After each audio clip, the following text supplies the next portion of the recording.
Hi guys, welcome back to another video, and it has been a while. I haven't done a YouTube video in ages, but I have had COVID and I'm still recovering. I'm still not 100%, but today at the moment I'm kind of okay, so I'm going to do a YouTube video whilst I'm well enough. And this video is my Game Week 4 final team. So I have made some changes, some significant ones, and quite a few. As you can see on the screen, I have decided to use my wildcard. So it took a few days to think about whether to use my wildcard or not. I wasn't going to at first, but then I decided to because I had a lot of players who were either injured or out of form. So I wanted to replace them with players who are going to play and who are kind of set out for the next few game weeks. So let's talk about my departures. So I got rid of Callum Wilson and brought in Mikel Antonio. I took out Callum Wilson because he could be injured, apparently, heard various reports, for 4 to 5 weeks. And I don't want an £8 million striker, well, nearly £8 million striker, sat on my bench for that long.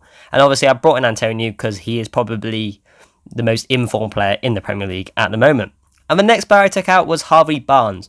So Leicester and Harvey Barnes have not been in good form recently, and they've got Man City next. And I brought in Ferran Torres because he has been in really good form, and I know Pep likes to rotate a lot, but he does like to play Ferran Torres in that striker position. And although they are playing Leicester this weekend, they have got a decent set of fixtures after that, and obviously Man City can score against anyone. And now the next player I chose to get rid of was Troy Deeney. So Troy Deeney is probably the most obvious one to get rid of because he's not playing in the Premier League anymore. He is transferred from Watford to Birmingham City, so there's no point having him in because he's not going to play at all. And then I brought in Raul Jimenez. And Raul Jimenez is a risky one because he probably won't play this weekend because of the South American thing where they're banning players for so many days. So there are a lot of players, Brazilian, Argentinian ones, who won't play in the Premier League this weekend. And Jimenez could be one of those, but I have got a strong enough bench, so if he doesn't play, I've got some people to come on for him. And that leads me on to my next player, which I took out, was Tsimikas. So Robertson has come back from injury for Liverpool, and he probably won't play all of the next several games, but he is going to play most of them.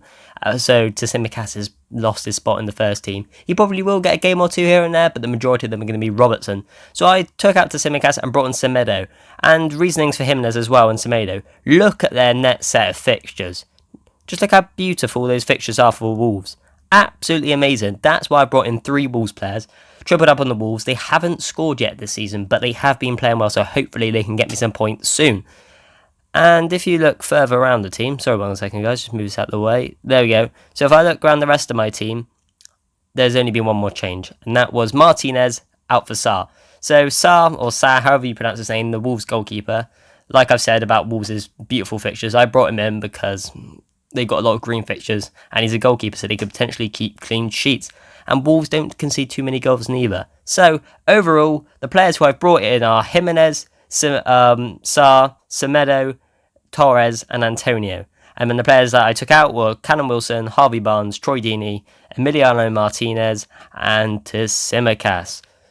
And if you have a look through my team, I've chosen to captain Salah and vice-captain Jota because Leeds are a very attacking side and they do leave a lot of gaps open for the likes of Salah and Jota to exploit. So yeah, that's pretty much my team there, guys. I'm really happy with it, and I'm happy I made the wild card in the end. I may make a transfer next week, moving Ings to Bamford because Leeds' fixtures do start to turn good after this week. And obviously, Rafinha on the bench, he can't play because of the Brazilian thing. So, obviously, yeah, I know Leeds could do well against Liverpool, but I think I'm going to stick with Ings just for the moment, because a lot of people are getting rid of him because he's got a tough set of fixtures, so you never know, he could profit this coming week. So, yeah, anyway, guys, as usual, put in the comment section if you have any questions or anything to do with FPL, and I'll be sure to answer them all. Anyway, guys, thank you for watching the video. I hope you enjoyed it, and I'll catch you in the next one.